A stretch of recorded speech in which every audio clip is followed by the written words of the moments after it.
If you've missed any of the earlier episodes of the Great Tastes series and want to see the shows and get all the recipes, go to GreatTastesMB.ca. Watch them when you want to watch them.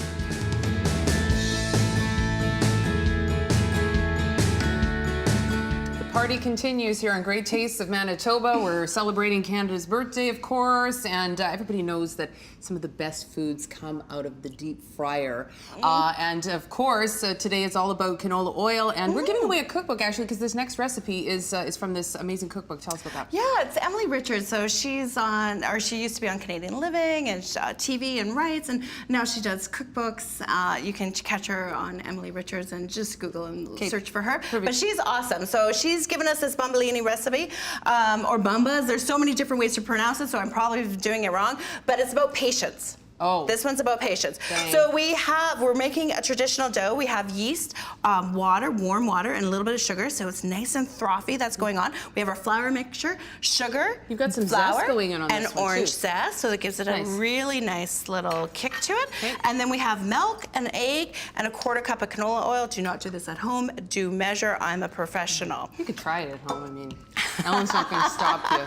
She won't. For baking, you want exact ingredients. So you're gonna mix this, we're gonna add this together, and you're gonna make a beautiful dough that's gonna rest for 2 hours. 2 hours. So you wanna double in size, and it's gonna look like this. Okay. So you can see the orange zest inside. Now you're gonna pinch off, and this is how Emily taught me how that you get the perfect size roll, is you pinch off. This recipe creates 12 donuts, and then you're gonna roll it, and you're gonna form a cage, and the dough is just gonna roll in between your hands like this. Okay. And then that's how you get like a perfect, like see I still have a seam? Oh. The seam goes away. Now other people, they roll and then they pinch, and then you're gonna put it on a baking sheet, cover it with flour in the bottom, a little parchment paper, and a tea towel, and again, you need to let it rest for an hour. Okay. So we got a 2 hour Is rest it here. double in size again? Double Yeah. in size Okay. again. And then you end up with this. Doesn't this look delicious? Cute. So if you're concerned about putting the donut straight into the oil, I'm again, concerned I'm about a that. professional, and then you don't want a thumb indent, you cut off the parchment, because parchment is not gonna burn, right? Right. And you put this in, and then as you get into this place, you peel back. This gets dropped in, and we have that nice little bubble going on. Isn't that great? So that's so much incredibly better than anything that I've ever deep fried.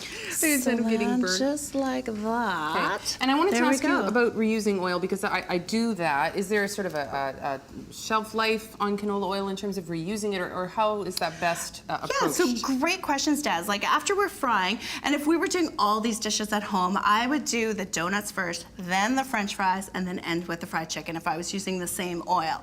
And for here, you want to strain it out, so let it cool, strain all the little bits out of it. Okay. So the fried chickens, there's going to be a bit of that coating that would be left over. Yeah. Let it cool, keep it in a cool, dark space, and then you can reuse it again. Okay. Never season inside the oil, right? sense, And you yeah. don't want to have any water in there, like with our French fries. Oh, look at how already See on what's the going bottom on? it's... And it's starting to turn. And within the donut world, there's a thing called the midriff. Is there a donut world? There is a donut I world. want to live in donut world. And it's that perfect line that goes around. Beautiful. Isn't that gorgeous? And when they're ready to go, and now they're popping up. Okay. Isn't that fantastic? So before, because this is, I would argue, one of the most critical parts of the entire process is so basically, obviously, once your donut has cooled a little bit, you're gonna like roll it in scalding yourself. sugar, Okay. yeah. You roll it in sugar first, and now I've never done anything like this before. So Okay. you just literally jam it it in. Okay. And then you're gonna fill it up. And so you can jam it in, or you can use a knife, create a little X. How much is too much? Well, you want to expand. You want kind of a nice filling all around. That looks great. Can you just put it And set directly in your that down. mouth? Does that work as well? That's the Sure, it answer. does. Okay. Oh my God. Okay, I just have to hug you because everything here is so delicious today. I have to sing you happy birthday because this is our birthday cake and Are you donut. actually going to do that? Happy birthday to you. Maybe the abbreviated version. All right. So we've got our three. We had our poutine, we have our chicken, and we've got our donuts. And what will Aaron Allblass? Huh? What's he going to have for us when we come back right here on Great Tastes of Manitoba? You're watching Great Tastes of Manitoba, brought to you in part by Manitoba Agriculture.